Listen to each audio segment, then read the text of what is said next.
I made a video a few days ago. I'm saying bring Rusev back at WrestleMania, but they didn't do it.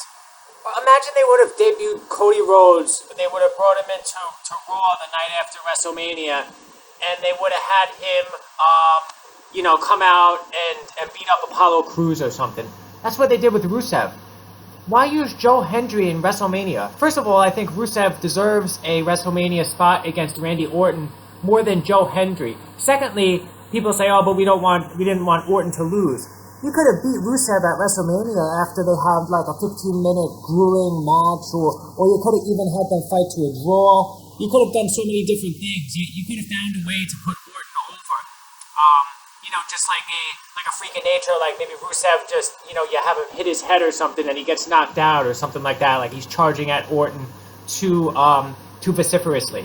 So what they do is they bring Rusev out on Raw the night after WrestleMania. People will remember a person making a return at WrestleMania. They remember Cena coming back at the Royal Rumble. They remember Edge coming back at the Royal Rumble. They remember Cody Rhodes coming back at WrestleMania because they brought them back at pay-per-views. They brought them back at PLEs. When people just come back in Raw, unless they're Brock Lesnar coming back and giving F5 to John Cena like 10 years ago, unless they're like Lesnar, returning to take out somebody big, they're not going to remember it. Nobody's going to remember this Rusev return. And at the same time, everybody sensed that it was wrong. You had the match, it was about to start, and then Rusev's new music plays. They don't even have the Rusev Podria, Rusev Machka.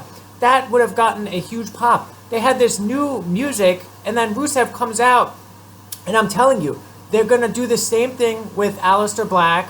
Rusev is going down the path of Andrade, where he's going to return, and he's eventually going to be pigeonholed and buried somehow.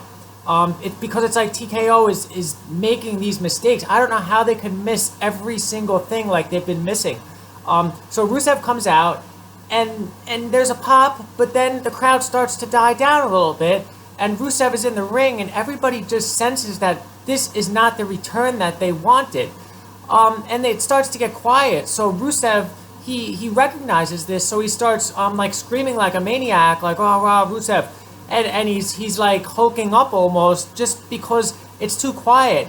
But he could only scream so much, and then he stops screaming, and then the crowd starts to chant. But everybody was cringing. It was awkward. Nobody was really happy with Rusev's return. So what's he gonna do now? He's gonna feud with Tozawa, and then he's gonna feud with Otis. You should have used Rusev at WrestleMania. You didn't have to use Joe Hendry. Joe Hendry has a dumb theme song anyway. He's a TNA guy. Nobody really knows or cares who he is in the wrestling world. So, there's a way to make people return. The fans wanted to see Rusev come back at WrestleMania against Randy Orton. That was how the stars aligned. Orton's supposed to face KO. KO gets injured. And then Rusev. Perfect. It writes itself for you. You don't have to even have an IQ above 85 to figure this out. I don't know who's making this decision, but it's not in the interests of the development of the company, and it's not best for business.